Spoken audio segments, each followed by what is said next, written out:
مطلب عورتوں کی زیب و زینت، وہ واقعی اپنا اسم بمسمہ تھی. جیسے زبیدہ خاتون تھی، اللہ ان کی قبر پر کروڑہا رحمتیں نازل فرمائے. حاجیوں کے لیے نہر کھدوائی. دنیا میں بہت سے لوگوں کو خواب میں ملا کہ زبیدہ کو جا کے پیغام دے دو کہ اس نے حاجیوں کے لیے نہر نہیں کھدوائی بلکہ جنت میں اپنے لیے ایک نہر کھدوا لی. فوت ہوئی، خواب میں کسی نے دیکھا، یہ اپنی ماں بہنوں کو جا کے سنائے کہ جی ملکہ زبیدہ آپ پر تو اللہ نے کرم کر ہی دیا ہوگا، حاجیوں کے لیے نہر کھدوائی. کوئی کسی مسلمان پیاسے کو پانی پلا دے تو رب اس پہ جنت دے گا، تو نے تو حاجیوں کے لیے اتنی بڑی نہر کھدوا دی، بخشش تو تیری ہو گئی ہوگی. کہنے لگے نہیں، جنت کے نہر کے کھدوانے پہ بخشش نہیں ہوئی. ہاں بخشش تو ہو گئی ہے لیکن اللہ نے ایک عمل پر کیے. کہنے لگے کون سا عمل ہے؟ اور میں ایک مرتبہ میں باغ کے اندر جھولا جھول رہی تھی، نوکرانیاں خادمہ پانیاں ایک ادھر پانی لے کے کھڑی ہے، ادھر گلاس لے کر کھڑی ہے، کھانا لے کر کھڑی ہے، ایک جھولا دے رہی ہے. اس طرح میرے ارد گرد خادمہ ہی خادمہ تھی. میں جھولا جھول رہی تھی.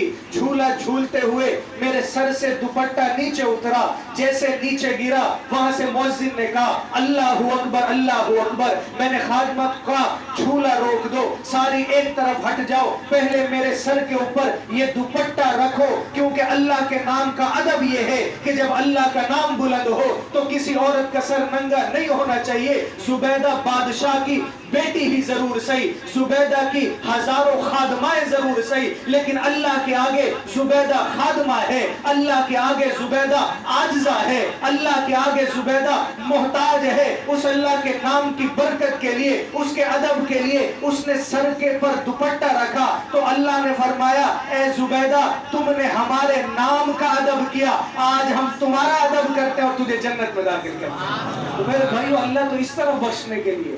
تو زیب النساء یہ بھی بادشاہ کی بیٹی تھی، شیشے کے سامنے کھڑی ہے، سرما لگا رہی ہے. سرما لگایا، سرما لگاتے ہیں تو اکثر آنسو پانی نکل آتا ہے آنکھ سے. تو اس نے یوں کہہ دیا مگر اشک بتا سرما آلود. پہلا مصرع شعر کا کیا تھا؟ در ابلق کسیرا دیدہ موجود. دوسرا مصرع اس عورت نے پڑھ دیا زیب النساء نے مگر اشک بتا سرما آلود، کہ چتکبرا سانپ چتکبرا موتی تو کسی نے نہیں دیکھا لیکن بادشاہ کی بیٹی کی آنکھ میں سرما لگتے ہوئے جو پانی نکلتا ہے وہ چتکبرا موتی ہی ہوتا ہے. اس نے یہ کہا اور اس نے اس شاعر کو یہ لکھ کے بھیج دیا لو تم نے چیلنج کیا تھا کہ تمہارے اس شعر کا دوسرا مصرع کوئی نہیں پورا کر سکتا، میں نے شعر کا دوسرا مصرع پورا کر دیا. اب جب شاعر نے سنا شاعر حیران ہو گیا. شاعر نے کہا کہ میں اس شاعر جس نے یہ شعر پڑھا ہے اس کے دیدار کے لیے آؤں گا، اس کی زیارت کے لیے آؤں گا. بادشاہ کی بیٹی تھی، بادشاہ کے پاس پیغام پہنچا. بادشاہ پریشان ہوا، وہ بھی بادشاہ تھے. کہنے لگے یہ تو میری بیٹی نے شعر لکھا ہے، اب وہ شاعر میری بیٹی کو دیکھے گا، بد نظری ہوگی. بادشاہ اس لیے پریشان ہوا. اور آج کے بادشاہ کیسے؟ بیٹی کو خود پیش کرتے ہیں. مہمان آتے ہیں تو بیٹی تم استقبال کرو، بیٹی تم پھول لے کے کھڑی ہو جاؤ. جب انسان اللہ سے دور ہو جاتا ہے تو پھر وہ انسانیت سے بھی گر جاتا ہے.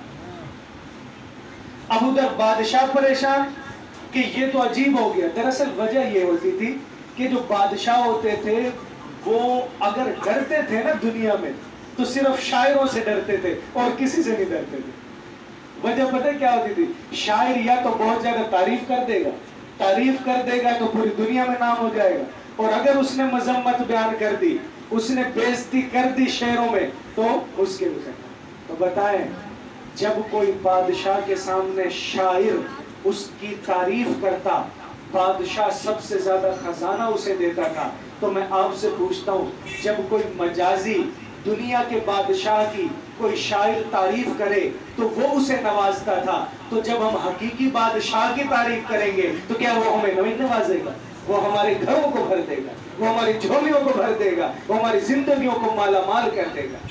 اب ادھر بادشاہ پریشان،